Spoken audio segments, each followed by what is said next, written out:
Hello guys, tonight I show you some secret about shooting and retouching interior design. Come and join me.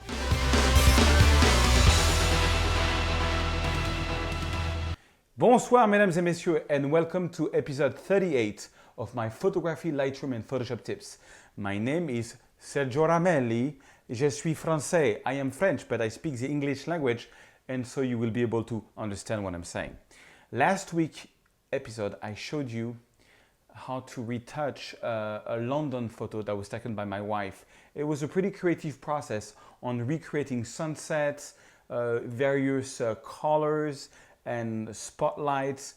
Check it out. It's an interesting episode. This week I will show you for the first time how to retouch interior design. That has been my main job for the last 8 years. I'm an interior design photographer. I have shot over 150 hotels in Paris, a lot of luxury hotels and high-class restaurants and architect and a lot of stuff like this. And in this video, I will show you and give you some good tips on how to shoot interior design and how to retouch interior design. So all the secrets get revealed right now. Okay, so welcome to this interior design tutorial. This is a beautiful hotel in Paris called the Hotel Arès, a 4-star hotel very close to the Eiffel Tower. And actually that is where I slept when I did my shoots of Paris under the snow. I needed to get up very early in the morning, so I needed a hotel very close to the Eiffel Tower, and that's where I slept. And I had done a photo shoot in that hotel. Now, before I go into the retouching part, I just want to talk to you about the photography part. I always shoot in hotels with a full frame sensor like Canon 5D Mark II or Mark III, or I think the new Canon 6D is also a full frame. Why? Because I use the lens of 17 to 40, and if you can look at this, I'm at 17 millimeter, so I'm very wide, and I have I have it on the tripod, and if I would not be using a full frame sensor, the result would be a cropped image. I wouldn't get so much wide. And this is not a huge room, and so I need to be able to see everything. Now, one thing that's very important is you have to always shoot on a tripod. That's rule number 1. Rule number 2, if you want to have the curtains open, try to shoot when it gets, not at night, but when the sun is coming down. You see how it's a bit blue out there? I shot just about, while of the sunset. So it's not too dark yet, but it's not too bright. That's where you usually get the nicest windows. Okay, another thing is, so look at this. I'm always at ISO 100. Usually my f-stop is always around 7.1. That's the usual, what I usually do when I shoot interior design. And I'm at 1.3 second because it's still a bit dark. Now usually I compensate a little bit, meaning I always go for a bit darker. You see how this whole photo is a bit dark. Now the white balance is off because it's a RAW file. So that's that's another thing. And the other trick is the following: when you walk into a room, try to go in each corners. You see.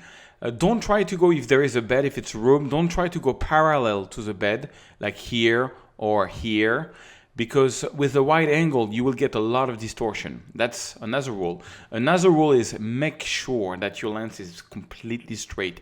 If you go up or you go down, look how the wall is very straight here. I have even a level, on my Canon 5D Mark II that I use to make sure I'm very straight. And I always look for the walls to make sure that it's super straight. So that being said, I underexposed a little bit, to get all the details in the lights. Let's start the retouching. So we're gonna open up the shadows, but I'm not gonna go as I do in a landscape. I'm not gonna go to plus 100. I'm gonna eyeball it about half, about 50. Same thing for the highlights. I'm not going to go the whole way down because it's going to give an HDR look right away. It works on landscape, it does not always work on interior design. So I'm going to go like this for now. I'm still going to hold down the Option key, the Alt key, and on the white, go right until I see a bit of white. And same thing, hold on the Option key or Alt key and go left. Okay, something like that. Okay, now I'm pretty happy with that. Now there's something very wrong with that photo, and that's the white balance. And when I do interior design, that's the only time I use the picker. I have a formula. I take the picker and I look for something that's white or very light gray, like the ceiling. But I usually go, if there is really like pure white, I go for that. Okay, and it usually is always too blue. So then I just do that and then I back it down a little bit. It's completely a taste thing. And back this down a little bit, make it a bit warmer, something like that. Yeah, that's cool. I kind of like that. Okay, next I'm gonna add some contrast, and I'm maybe gonna brighten up the photo. Yeah, not that much. And usually that's when I'm done. Usually this is where I look at the shadows, and maybe I'll open up a little bit more shadows and I check my highlights. No, yeah. So I don't do this 100-100 thing that I do on landscape. If you follow my tutorial, you know what I'm talking about. You know what I'm talking about. Okay, next let's go into sharpening and noise reduction. I look at the floor, and I look at the darkest part of the floor because this is where there is the most noise. You can tell there's a bit of a grain here going on. So when there is a bit of grain, I usually go like 40 or 50 on the noise. Then I'm going to put the sharpening around 90, make it very sharp, and yeah, and then I don't do the masking on the sharpening when it's interior design. I only do it when there is clouds. That's just what I do. Okay, and lens correction. Now check this out. If I enable the profile lens correction, it's going to make a big difference. It's going to make the whole thing brighter around. Check it out. Before the lens correction, after the lens correction. It's a huge change, usually when you're a full 70 millimeter wide angle, you know. Okay, colors, remove chromatic aberration. I do it, but, you know, that's it. Manual, I don't do anything because I was was a nice boy and I really was very straight on my lens, so I don't need to do any lens correction here. And then, as I took out a lot of the vignetting, I'm going to bring it back using. I like vignetting. It works also very much on the, you know, on this type of photo. Okay, and next I'm going to do some dodge and burning. So I'm going to take my brush tool, make sure the exposure is a bit up, make sure the feather is at 100, the flow is at 100, the density is at 100, and this is when the art is coming. Okay, now that's way too strong. And what I usually do is I increase, especially when there is like a ceiling like this, you know, a floor. I make something a bit brighter, you know. I make interesting lights. Now that's the part that takes most time and asks for more creativity. And I can tell you, in Paris, sometimes, you know, you have like very nice 4-star hotels, and they make you know, the challenge, you know, they take like 4 photographers and they ask them to shoot one room, and the one who has the best photo wins the whole thing. Now, in the past, I used to do a lot of this challenge, and the dodge and burn was the one thing that always made me win compared to as a photographer, because they had this like, you know, shine of light in the room, and people couldn't tell where, you know, it was like, there's something special about the photo. I cannot tell what it is, but I want you as a photographer. So dodge and burning in Lightroom or Photoshop, I think, is one of the biggest secrets of photography. I mean, at least it brought me a lot of money in contracts. Okay, exposure. So for every beam that I do, I create a new brush, and that's something that's very important, because you know, so you can just, on every brush stroke, you can decide how or in what you can do it. And the funny thing about dodge and burning is whenever you do it, you see it right away. It's like, oh, I'm going too much. This is way over, you know. Check it out. Before the dodge and burning, after, you know, what a change. That a change. Okay, and yeah, maybe I'm going to do one more here. You know, I just change every time. I just try to complexify a bit the light, you know, and not making such a simple light. And if I think one thing is too strong, you know, like this, for example, I just can take it back and back down a bit the lights. Okay, maybe I'm going to make the whole photo a bit darker. Yeah, just to make it an interesting contrast. Okay, so I'm not done, but that's basically my basic retouch in Lightroom. Let me show you the before and after. So that is how it got here. This is, we went from this. to this. So it's already pretty nice. We've got interesting lighting, and see how shooting that photo, you know, right before sunset was the perfect time.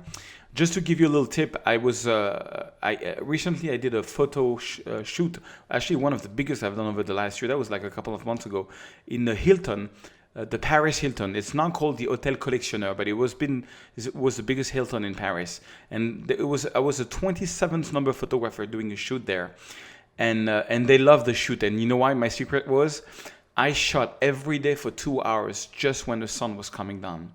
And I was not shooting at any other time.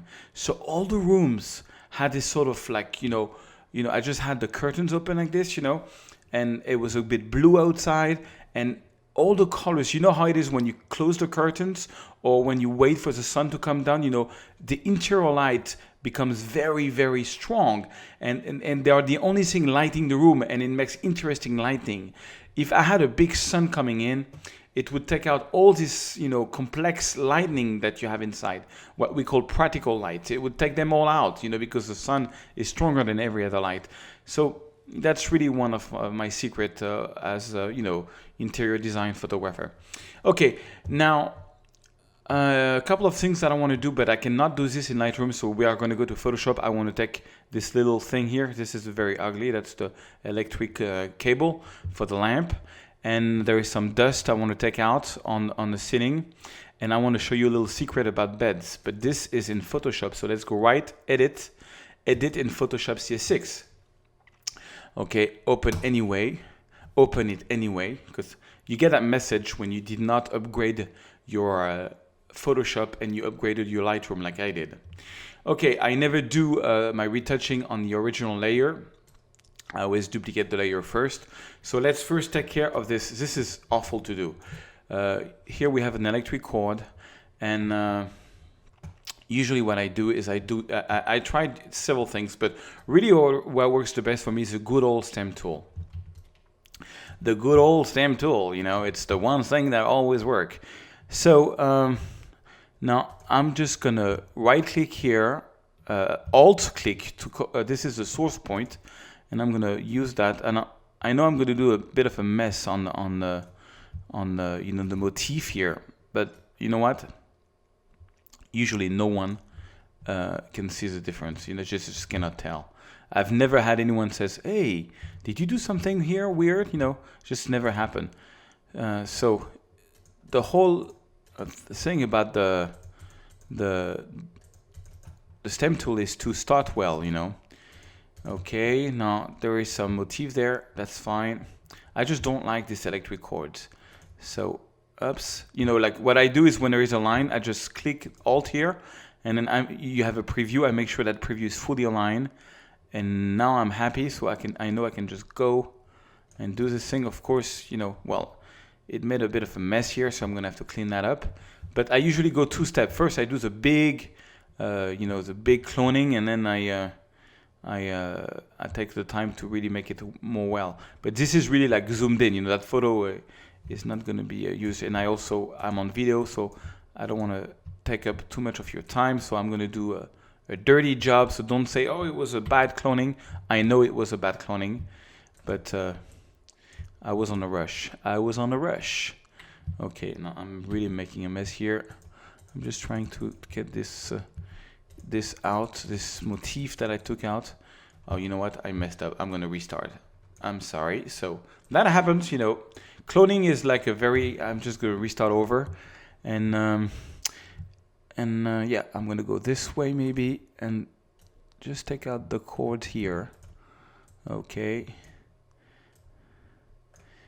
And yeah, it's really it's an art. Doing right cloning is really an art. I can tell you that. The way I make my mouse bigger and stronger is by holding on the Alt and Control key on my Mac, and moving my mouse. That makes it makes this effect. Okay. Now, oops, Pump Z, because that's a mistake. You know what? I'm gonna go bigger. Whenever I can go bigger, I go bigger. Like I'm gonna take this, and yeah, and just go like this, and maybe like this. Okay. Okay, that's a bit of a better job. It's not perfect, but it's a bit of a better job. Okay, and I just don't want attention to be dragged on this. So you know what? I'm going to go fast now because I don't want to take you forever on this cloning thing. If you want, I will do a full video on cloning one day, but not today. That was not the main thing I wanted to show you. I wanted to show you a bit of cloning, but you know, not like 2 hours of cloning. Come on, this is too much. Undo and do because I did the mistake. Okay, and yeah, it's gonna be a mess, but okay, fine. Please forgive me. Forgive me, I made a mistake. Okay, that's good enough, but check it out. That's how people is gonna view the photo, before, after. Okay, so that's one thing. The other thing I wanna do is, it's an old floor, a wooden floor, and you've got all kind of dust. When you have that, then the best tool to use is the healing brush tool. Healing brush tool, you just click and the brushes and the spots goes away. So you take the time to just, just click. It's beautiful. It's going to analyze the texture that's around and make it all clean. There was just a bit too much dirt there. And okay, so that's the tool I use to clean up, when you have spots on the floor. And oh boy, this is really dirty here. Okay, if it's really too much dirty, sometime what I do, and that's probably what I'm going to do there, is I blur a little bit the floor just to make it, sometime I did that in an hotel because the wooden floor was just like too dirty at some points, too old, like, oops, Command Z, when you do a mistake, Command Z. So yeah, that's the idea. Now, one of the main tricks that I do whenever I take a photo of a hotel, whenever there is a bed going on or when there is curtains, you see this? What you have like a very strong shadows in that room. So the smallest wrinkle on the bed is casting these very strong shadows, and that's pretty ugly. So what I usually do is I duplicate the layer, and then I go into Filter, Blur, Gaussian Blur. Okay, and yeah, I'm gonna Gaussian blur a bit, like about 9 pixels is gonna do it. And then I press the Option key and click on the mask tool. So we have a mask. I take a brush with the B. B is brush. Get the opacity about 80%. Make sure it's white. So we have a black mask. I'm gonna paint on white, and so it's gonna get the blur to come out. The whole idea is I want people to not have attention on the wrinkles. I think they're too strong. And they just cast, they just drag attention to the people, and that's not good. Because if you drag attention to the wrinkles, people, don't buy your photography. They say, oh, I don't know. Sometimes people, they don't know why the photography is good. They just feel it's good, They just cannot, there's something about that photo that I like, I hear that all the time. It's emotional, but I can't tell what it is. Well, what it is dodge and burning, is, making sure nothing is harsh, catching up too much attention. That's what it is, I mean, photography is all about a message, and having wrinkles is really a distracting message. It's not reinforcing your message. It's getting people attention off that message. Okay, now here I messed up a little bit, so it's a bit blurry here, so you just press the X key, so you have the black as the foreground now, and I'm just gonna do it here. The whole idea is, look, less attention. It's like a magic trick, Don't look in that direction. Before, after. Okay, and if you find that the floor is a bit too much dirty, I'm still on that thing. So instead of having a brush at 80%, I'm gonna have a brush at 20, and I'm just gonna brush a little bit, make the floor. Oh, sorry, I'm still on black, so I'm gonna go to white at 20. I'm just gonna make the floor slightly blurry, and it's just gonna make it clean. Yeah, because blur is like taking all the dust out. Yeah, very slightly. Okay, and there you have it, guys. That's my full retouch. So I'm going to Command W to close, save. It's going to bring it back in Lightroom. And then I'll show you the before and after next to each other, because now we have the import. So I'm going to reset this one. I'm going to reset this one, which is the raw file. Okay, so that's before. And that's the final result. Let me show you like this, and full screen maybe. And I love it. I love it. I had a lot of success with that type of photography in my job. That's how I've been making money for the last 7 years. And I just gave you all my knowledge in 10 minutes video. Wow. So if you really like these tricks, please like and leave a comment on this video. It helps, making my video known. And last but not least, if you go on my website, photoserge.com, you will see there is a menu called English Tutorials. It was called Apps before, but now it's called English Tutorials. And there you have all my training. And basically what most of people is buying is the packages, because that's really what's the cheapest.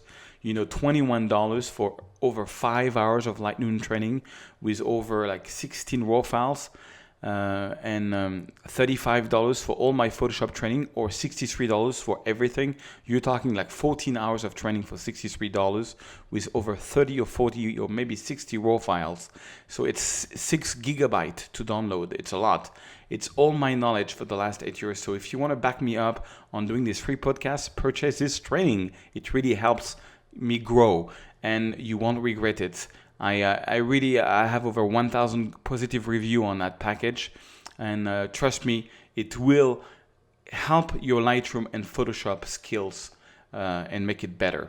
Thank you very much for your trust, and let's get back to the studio. Okay guys, so I hope you like that tutorial. I love doing interior design. It's another type of photography, but I hope you learned something from this video.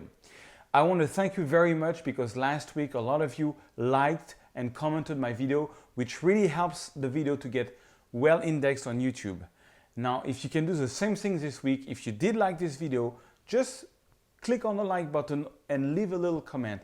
It'll be very nice because I can also see how to improve this podcast, or what did you like, what did you not like, what you would like to know in the next episodes. So please tell me, and I'll try to respond on every comment that I get on YouTube. It's only one click for you, but it's a lot for me. It's one small click for a man, but a big one for me. Thank you very much, and I'll see you la semaine prochaine, as we say in France.